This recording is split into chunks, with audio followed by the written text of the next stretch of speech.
क्या होगा अगर आप 1 अरब साल भविष्य में चले जाएं? अगर आप 10,000 साल भविष्य में जाएं, तो धरती कैसी दिखेगी?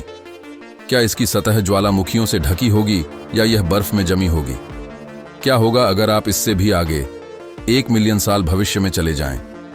क्या सभी महासागर सूख चुके होंगे या धरती एक विशाल जलमग्न दुनिया बन गई होगी?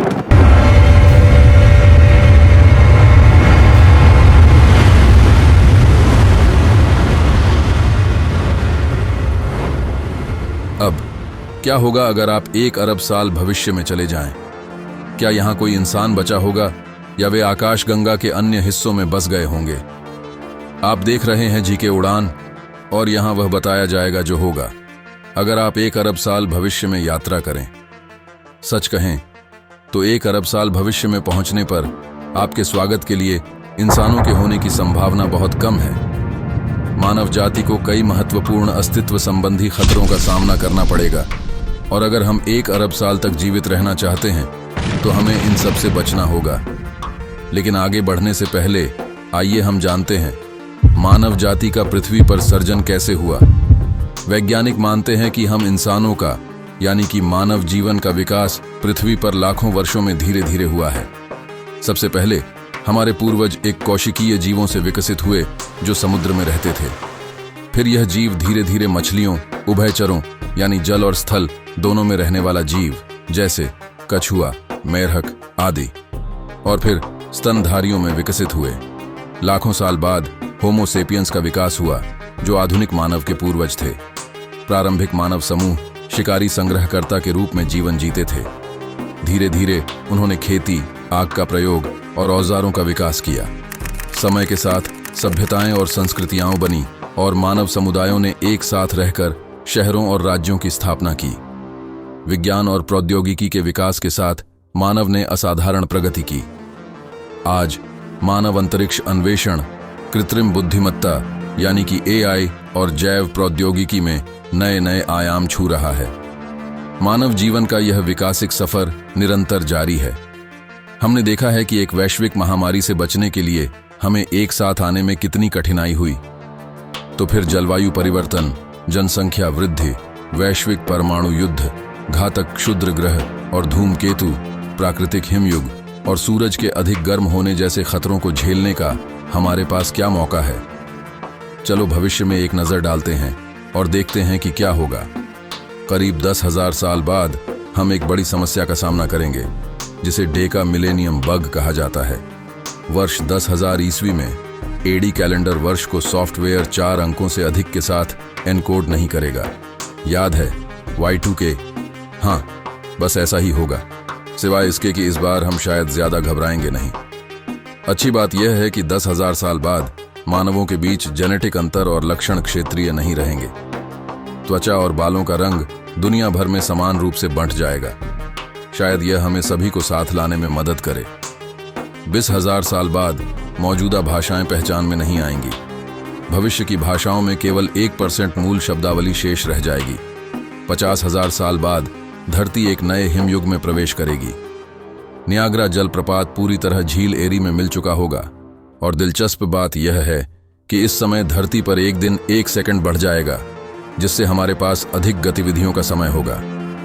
2.5 लाख साल बाद लोही ज्वालामुखी पानी के ऊपर आकर हवाई में एक नया द्वीप बनाएगा, और 5 लाख साल बाद एक क्षुद्र ग्रह जिसकी व्यास 1 किलोमीटर से अधिक होगी धरती से टकराने की संभावना है, जब तक कि हम इसे रोक न लें। इससे लगभग 400 किलोमीटर चौड़ा गड्ढा बनेगा और यह पूरी धरती पर आग लगा देगा, जिससे हवा सांस लेने लायक नहीं रहेगी। और अगर यह पर्याप्त नहीं है तो 1 मिलियन साल में एक विशाल ज्वालामुखी विस्फोट होगा जो 3,200 क्यूबिक किलोमीटर राख उगलेगा। इससे 75% ग्रैंड कैनियन लावा से भर जाएगा। इस बीच पास का तारा बीटलजूस इस समय तक एक सुपरनोवा में विस्फोट कर चुका होगा, जिससे यह पृथ्वी से दिन के समय भी दिखाई देगा। 2 मिलियन ईस्वी में मानवता सौर मंडल के विभिन्न हिस्सों में बसी होगी।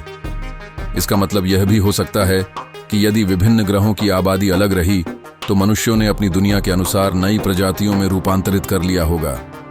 10 मिलियन साल बाद पूर्वी अफ्रीका का एक बड़ा हिस्सा टूटकर एक नया महासागर बेसिन बनाएगा। 50 मिलियन साल बाद अफ्रीका यूरेशिया से टकराएगा, जिससे भूमध्य सागर बंद हो जाएगा और दोनों जमीनों के बीच एक नई पर्वत श्रृंखला बनेगी। यह पर्वत श्रृंखला माउंट एवरेस्ट से भी ऊंची हो सकती है। अंतरिक्ष में मंगल ग्रह अपने चंद्रमा से टकराएगा, जिससे यह शनि की तरह एक रिंग प्रणाली विकसित करेगा। 60 मिलियन साल बाद कनाडाई और अमेरिकी रॉकी पर्वत पूरी तरह से मिट जाएंगे। 80 मिलियन साल बाद सभी हवाई द्वीप जलमग्न हो जाएंगे। 100 मिलियन साल बाद एक क्षुद्र ग्रह, जो डायनासोरों को मारने वाले क्षुद्र ग्रह के समान होगा, पृथ्वी से टकराने की संभावना है। यह 10 किलोमीटर चौड़ा होगा। 250 मिलियन साल बाद सभी महाद्वीप एक साथ मिलकर पेंजिया अल्टीमा नामक एक नया सुपर महाद्वीप बनाएंगे। 800 मिलियन साल बाद कार्बन डाइऑक्साइड का स्तर नाटकीय रूप से गिर जाएगा और प्रकाश संश्लेषण अब संभव नहीं होगा। मुक्त ऑक्सीजन और ओजोन वायुमंडल से गायब हो जाएंगे और धरती पर जटिल जीवन का अंत हो जाएगा। और आखिरकार 1 अरब साल बाद सूरज की चमक 10% बढ़ जाएगी और धरती का औसत तापमान 47 डिग्री सेल्सियस होगा। हमारी वायुमंडल एक नम ग्रीन हाउस की तरह महसूस होगी और हमारे महासागर वाष्पित हो जाएंगे।